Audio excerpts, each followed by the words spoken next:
Dobrý den, milí diváci. Máme tady další pokračování vaší oblíbené televizní diskuze Rozlousknem to.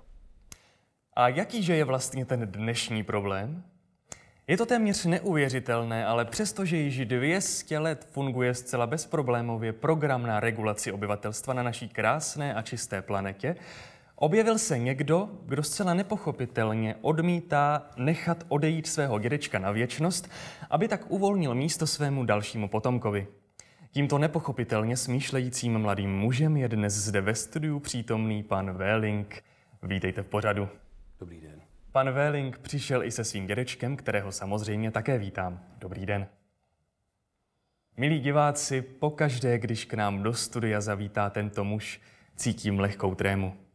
Naším vzácným hostem je dnes sám pan doktor Hitz. Dobrý den. Dobrý den. Pane doktore, vás našim divákům netřeba představovat. Nenašel by se snad jediný, který by nevěděl, že právě vy jste před 200 lety vynalezl lék na dlouhověkost a prosadil zároveň zákon o regulaci obyvatelstva na naší planetě. Zdá se tady až nepochopitelné, že i v této době se najde někdo jako pan Wöhling. Já bych ale, pane moderátore... Pane Wöhlingu, na vás dojde řada později. První otázka patří ovšem samozřejmě doktoru Hitzovi. Já se čas od času setkávám s některými lidmi a jejich skutečně jen nízké promile, kteří na malou chvíli zapochybují. Přepadne jakýsi pradávný sentiment a jim přijde najednou tak trochu líto zbavit se svých příbuzných. A je to svým způsobem pochopitelné, protože jsme přeci jenom lidské bytosti a k těm ty city nějakým způsobem patří. Ale máme především hlavně také rozum, který nám říká, co je správné. A víte, ty nekonečné záhony rozkvetlých růží, které jsem potkal při cestě sem k vám do studia, mě a doufám, že i nikoho jiného rozumně uvažujícího, pane Wöhlingu, nenechají na pochybách, že cesta, kterou se naše společnost vydala, je ta jediná správná. To je až neskutečné, pane doktore, jak jste tušil, na co se vás chci zeptat. Empatie je zkrátka jedna z mých silných stránek, pane moderátore. Ale před regulací to přeci nějak fungovalo. Teď v minulosti žilo na Zemi daleko víc lidí, Pane doktore, kteří... pokud se vás to snad dotklo, nemusíte samozřejmě reagovat. Ale ne, já jsem demokrat a dokonce si myslím, že pluralita názorů není nikdy na škodu. Ale máte, pane moderátore, také pravdu v tom, že jsou některé názory, které jsou škodlivé a já bych se nebál říct, že dokonce jsou i nebezpečné a mohou vyvolat jevy, které by si nikdo z nás nepřál zažít. Představte si jen takový obraz. 100 Číňanů na šachovnici. Takhle nějak by vypadal život na naší planetě, kdybychom nedodržovali populační regulaci. A právě proto by si tady pan Wöhling měl dobře rozmyslet, jaká slova vypouští z úst, aby se právě tato jeho slova někoho nedotkla. Já se omlouvám. Já jsem Pane Wöhlingu, prosím vás, opravdu nechtěl nikoho dotknout. No ale ne, no tak pane moderátore, nechme ho to dopovědět, třeba dostal konečně rozum. Uvidíme. To je můj děda. Ty jsi mě učil jezdit na kole, spolu jsme chytali ryby. Prakticky mě vychovával, já ho přeci nemůžu nechat obětovat. Ale já to prostě nepochopím.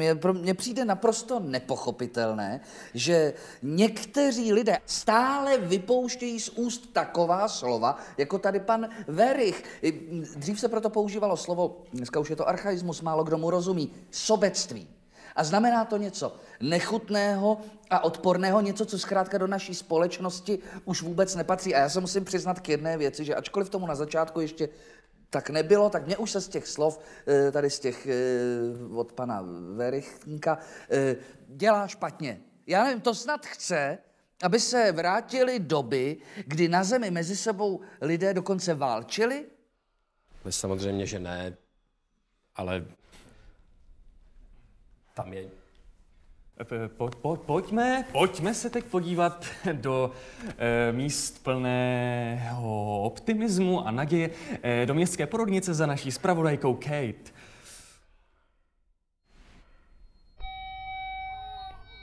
Dobrý den, stojím teď s mikrofonem přímo u postele paní Wöhlingnové a mám pro vás do studia velmi radostnou a zároveň trochu překvapivou zprávu. Paní Wöhlingnové se totiž narodila trojčata. Kate, děkujeme za informace. Trojčata. Tak já jsem chtěla, aby Pane jsi Velinku, hrál myslím, že už jste toho řekl dost. s Noučkem a oni jsou 3. Tak, to už hraničí se vším, Víš, aby pane se s tím Engli. věnoval, tak No to jako je mě pořád. tenkrát. Já, děda, pískoviště. Nechcete mi, doufám, tvrdit, že si chcete nechat všechny ty 3 děti a dědu k tomu ještě jako bonus. Chci. Já nemůžu uvěřit tomu, že je mezi námi ještě člověk, který tolik nenávidí naši společnost.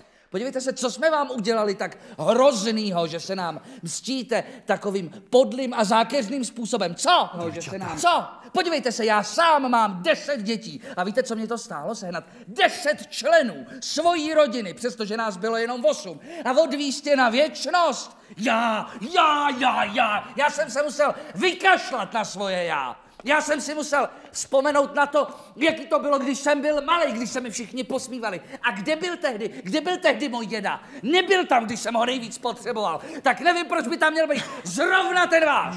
To mi řekněte, proč?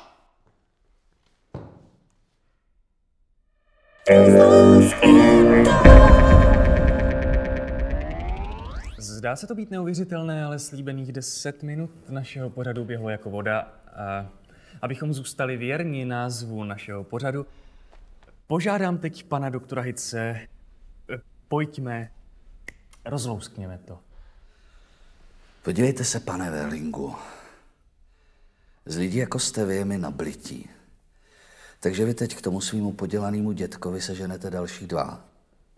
Jinak se s těma vašima trojčatama nestihnete ani vyfotit. Děkuju za pozornost.